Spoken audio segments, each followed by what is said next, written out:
Welcome to Media and Monuments, presented by Women in Film and Video in Washington, D.C. Media and Monuments is conversations featuring industry pros speaking on a wide range of topics of interest to media makers. Welcome. I'm your host, Candice Bloch, and today I've got the extreme pleasure of being here with Dr. Erin Macdonald, an astrophysicist, science communicator, writer, producer, and science fiction consultant. Erin is also the founder and CEO of Spacetime Productions, which is devoted to developing and producing film projects that lift traditionally marginalized voices and provide representation in front of and behind the camera. She is currently the science consultant for the entire Star Trek franchise, and consulting is what we're going to dive into in this episode. So without further ado, welcome to the show, Erin. Hi, I'm really happy to be here. Thanks for having me. So what inspired you to get into science in the first place, and how did you pick the path and the areas that you focus on within science? So what initially I would say inspired me is that, well, first off, I do think all kids love science. Like, we're just naturally scientists when we're little kids. We're figuring things out. We're learning as we go. And space and dinosaurs always is like something people are interested in, and ocean and like all those little things that kids are just super into. So those little bugs were already there, but then realizing and deciding that that's what I wanted to do for my career stemmed out of watching television. So I watched The X-Files. I was obsessed with The X-Files. I was a little bit on the younger side. It definitely gave me nightmares a few times. But I really genuinely loved Dana Scully. Like, I just thought she was the coolest woman ever. I'd never seen a character like her before. And realizing like she was a scientist, and actually her original undergraduate was in astrophysics, and learning all of those kind of put that bug in my brain. And then the other one that came out was Contact, the film Contact, with Jodie Foster playing Dr. Ellie Arroway. And just seeing, I think, those two women and having them in my periphery and being so in awe of them made me think, oh, that's what I want to do. That's what I want to be. And especially in Contact, you know, using telescopes, searching the stars, finding aliens, visiting another dimensional plane. That all looked really that's cool. awesome. That's the Scully effect even has a name. That's it in action, and kind of the power of media and seeing representation and seeing that you can be those things. Because yeah, I agree. We all kind of have a natural curiosity about our world, but that next step of seeing that you can turn it into a career is so important. So you have that, you're an astrophysicist, you're a science communicator on one hand, but you're also a producer and writer in addition to advising and all of that. So I'm curious, did you always have an interest in media as well? Yeah, I mean, I did want to work in film and TV as well. And then just deciding what I wanted to do, I ended up going down the more STEM route, but I've always been interested in that. And then I always really struggled. Like, I wanted to write. I wrote a lot of fan fiction, but I could never get myself to write a novel. It was just not a medium that I was really comfortable working in. And then when I did discover, and I started working in television and seeing scripts and screenplays, I was like, oh no, this is a medium I'm actually really comfortable in. So kind of trying to write my own scripts and learning how the process works, I just fell in love with it. And that was a big realization for me, kind of coming back to realizing that I'm not meant to be Dana Scully. I'm meant to write Dana Scullys and create those characters. You're meant to be Dr. Erin. You're meant to be yourself. But yeah. Exactly. I know, I'm curious, and so are our listeners. How do you get into science advising for projects? Do you remember the first project you were asked to do some reviewing on or anything like that? Can you talk to us about your origin story as a technical advisor? Yeah, it's a quirky job because it's not one that typically there's an advertisement for. There's not a job board for this type of work. I left academia and I really missed teaching. And so I would go to sci-fi conventions to teach science behind stuff I loved: Star Wars, Mass Effect, Star Trek, all of those things. And then I would meet creators on that circuit. There would be panels about science and science fiction and literary works. And so I would meet authors and writers. And eventually, over years, they would reach out with projects, or they would recommend me to a friend of theirs. And so it started off kind of smaller projects, conceptual stuff. And then I moved out to Los Angeles because I'd always wanted to live here. Again, that bug in my brain of wanting to work in the entertainment industry. And all of these people I'd met at these conventions then sort of got me on the hook to work on projects that they're buddy was working on. And the first show that I did was called Orbital Redux. And it was like a live streamed scripted show for Nerdist at the time.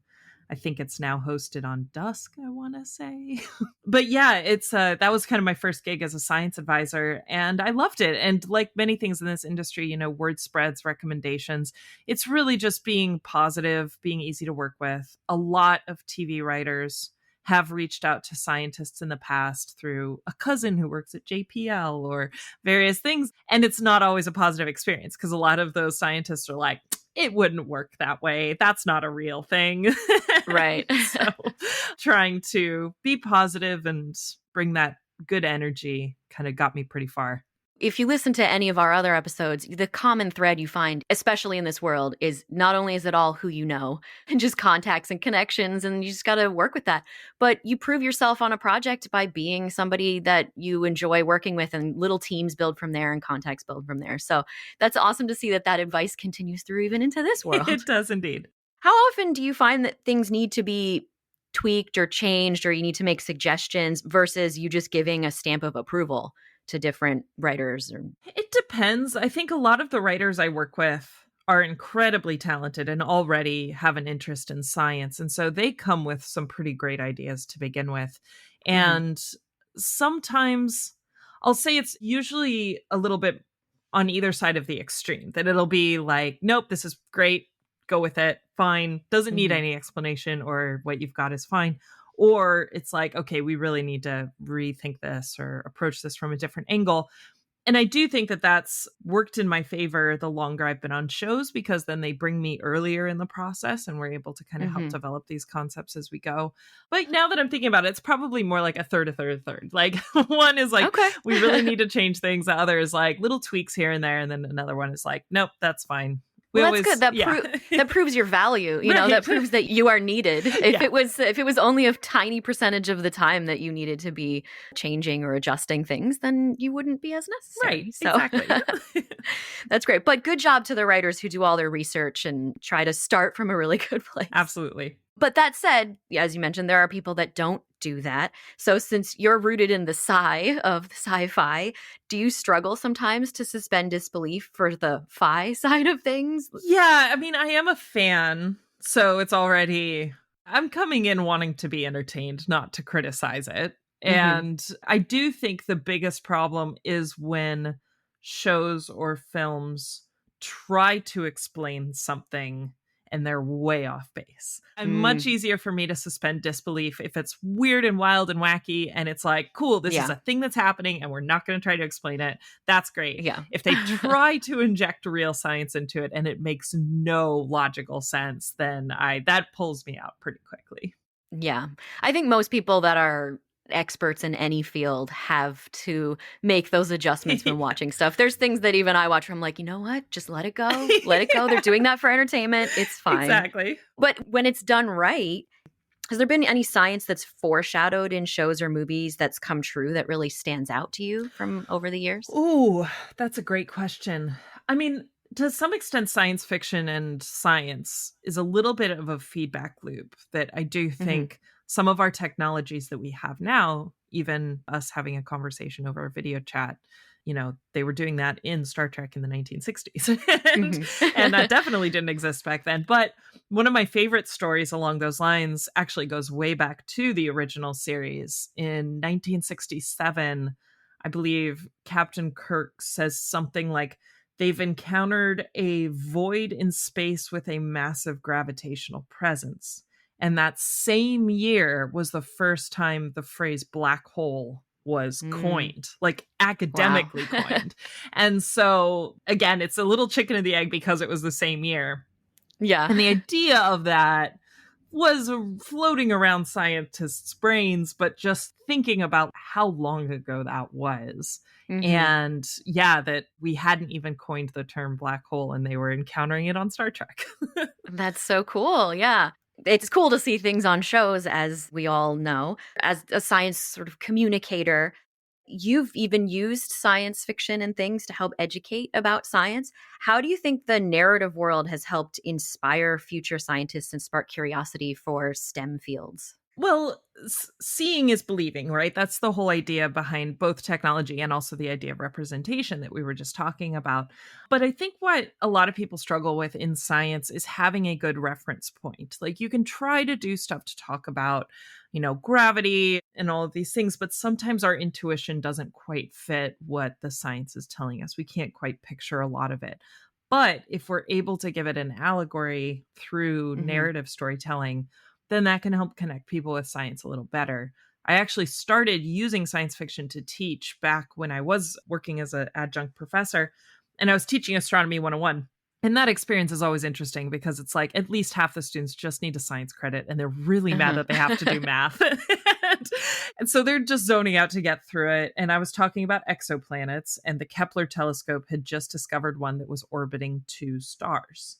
And I said something off the cuff like, oh, yeah, it's like Luke Skywalker's planet Tatooine has 2 suns. So it'd be like that. And then like the whole class perked up and they were like, well, wait, would it look the same? Would the night sky look like that? Would it be a desert planet? Could people live on it? And like, those are all the questions that you want a science 101 class to be asking, right? They're thinking critically. They're asking good questions, even if it's about Star Wars, but it's how it would apply. And then we can use that as a launching point to say, what would this night sky look like? What do these stars look like?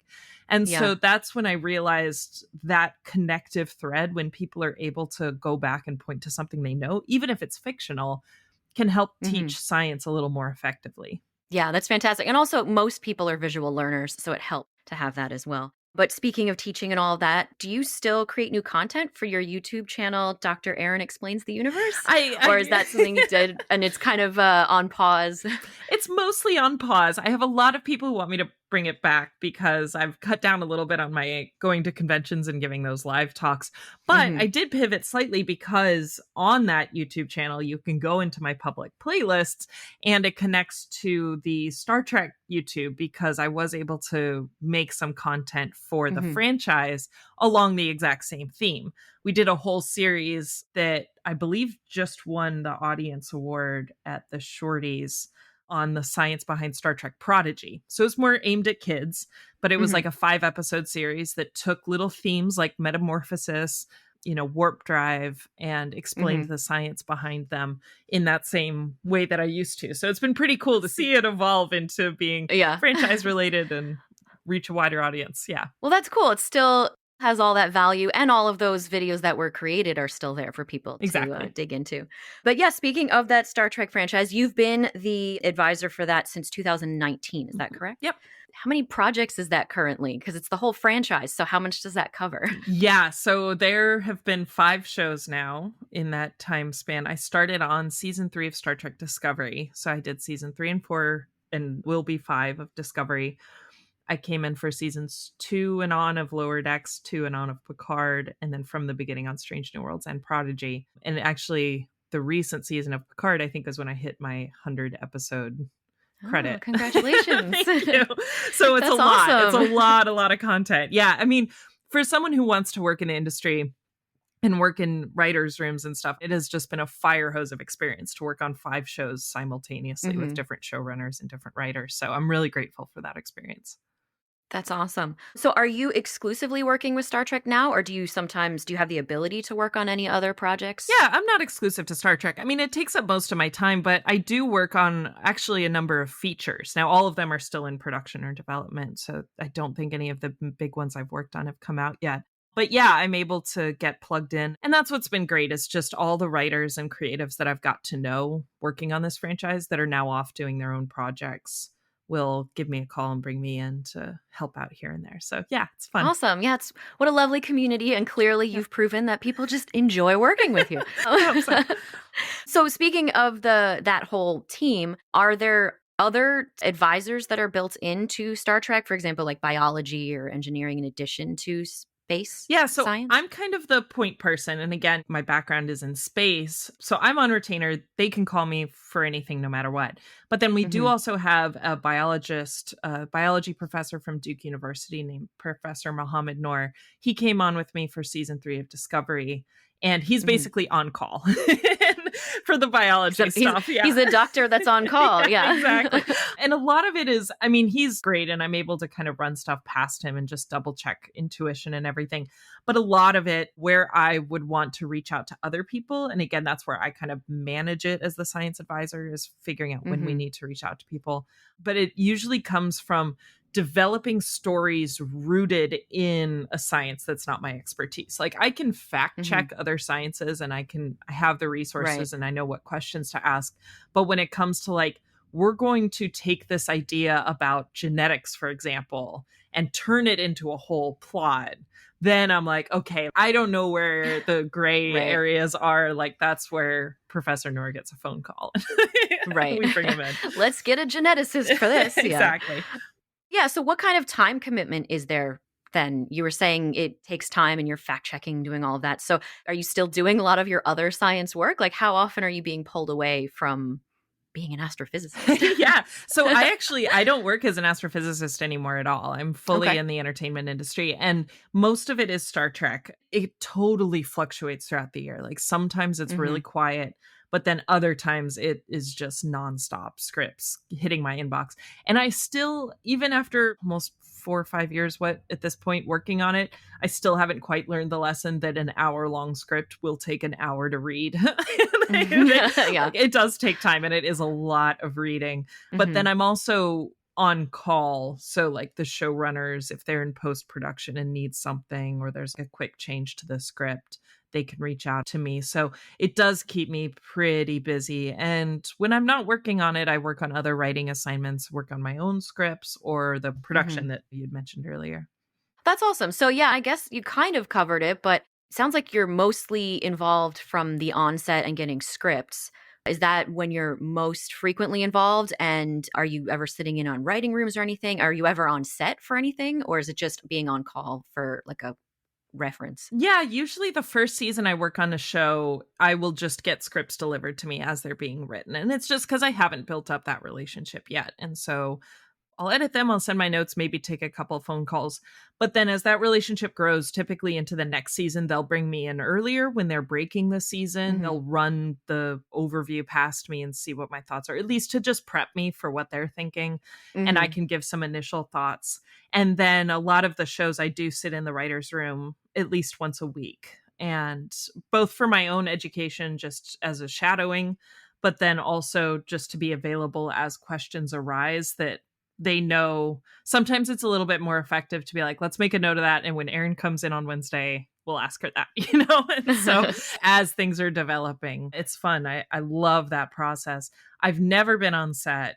I would love to stand on the bridge of a starship. I would lose my mind. Is that just something that hasn't been possible yet? Or just, is it something you could ask to do? I would love to. I mean, most of the shows, so we have 2 animated shows and then 2 of the shows film up in Canada, and then Picard was down here and they were pretty COVID strict. So with good reason, there wasn't much of an opportunity for me to do that. I did get to be on set for my first job, which was Orbital Redux, and that was pretty special experience. But I look forward to the day where I can stand on the bridge of a starship, because that would be pretty cool. I feel like that's in your future. I don't know, but I feel like that's something that is going to happen. And I don't want to leave it remiss either, but I do work a lot in post-production as well. So helping out with graphics, on-screen copy. So when they'll pull up like statistics of a planet that they're looking at, I help write those. And then if they're looking at like a nebula or a black hole or something like that, then I'll kind of just do a sanity check on it as they're developing the graphics.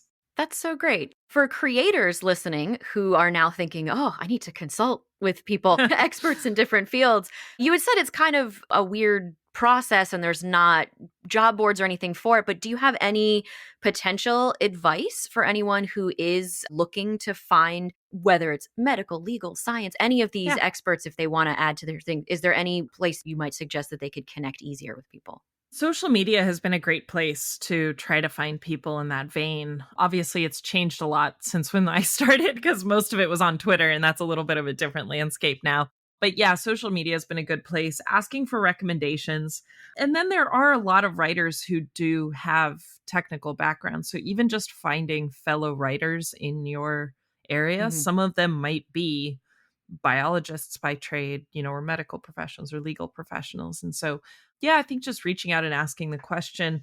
There are also some resources. Like I think if people are in the WGA, the Writers Guild of America, they do have a list of professionals that people can reach out to. Oh, okay. There's a thing called the Science and Entertainment Exchange that people can find experts as well who offer free services. That's a great entree on both sides if there are scientists who want to get involved on consulting. Right. I was going to say, and then on the flip side of that, if someone is an expert in one of these fields and they're like, but I want to do some of that cool media production stuff. It sounds like cons and things were great for you as well as an opportunity, whether it's in science, but there's conventions for other fields as well. So Absolutely. that could be great places to connect people. Yeah, and tying the media with it. And then for scientists who are interested, the other resource I would recommend is a place called Coverfly. It's a website where screenwriters will post their scripts to be seen by agents, and it's a free service, and they can submit to competitions and stuff like that too, which is not free, but they can do it through Coverfly.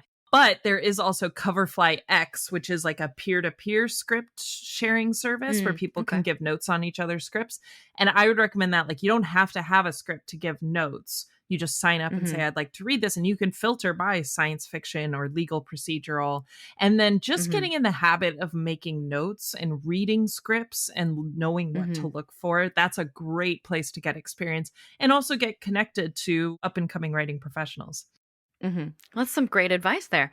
Have you ever been asked for some ideas of your own or insider tips on cutting edge new discoveries or things to put into stories? Pretty frequently. I mean, some of it's like, hey, did you see that cool thing in the news this week? Is there something like we can do? We need a space disaster. Is there a space disaster you can think of? Or we want to do something other than what we normally do. So just helping to brainstorm on that. So I do try to keep up to speed with discoveries and ways to incorporate those into story. And sometimes I'll just get ahead of it and just forward it to the writers' rooms and say, hey, this is pretty cool. You should check this out. Yeah, so that's kind of like, I was also going to ask if there's any particular developments in your field that you'd love to see on the screen someday. Oh, I mean, I'm biased because my PhD was in gravitational waves. So that's been, in the last few years, major discoveries have happened. And we were able to already get that in to Star Trek stuff. And I actually wasn't even the one that suggested it. So I was really happy to see that and then help tone that a little bit. But yeah, so gravitational waves are great. They make me excited. I do think there is some fun stuff you could do with quantum entanglement, but usually that requires so much explanation. And even that, it already gives people a headache. So it just sounds really, really complex, even the words. Yeah. Maybe there will be that next thing like black holes where something will be teased out that somebody maybe was like, there's this cool discovery.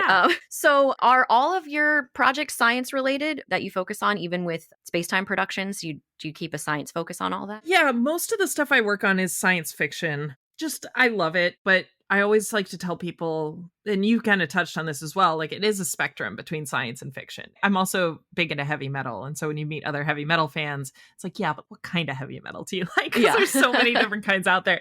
And science fiction is like that too. There's the really, really hard sci-fi. And then there's just kind of adventures in space, which are fun as well. My interests run that whole spectrum. Like I do love all of that.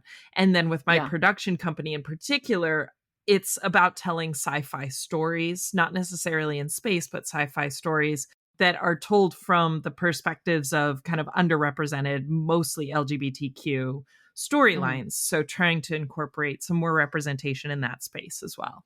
So have you noticed on any shows, do they ever do disclaimers or credits to a story being based on real science or actual developments, or do they just kind of let it ride? I've never seen that. I think they just let it ride. That's actually a really good point, because I do think there is a little bit of a cautionary tale in that a lot of people do have sometimes a misconception about what we have discovered and what we haven't discovered. And I remember when The Martian came out, there were a lot of people who were like, is this based on a true story? Hidden Figures came out around the same time. So there's a lot of like space based on a true story. And it was like, this seems real. The technology seems what we have.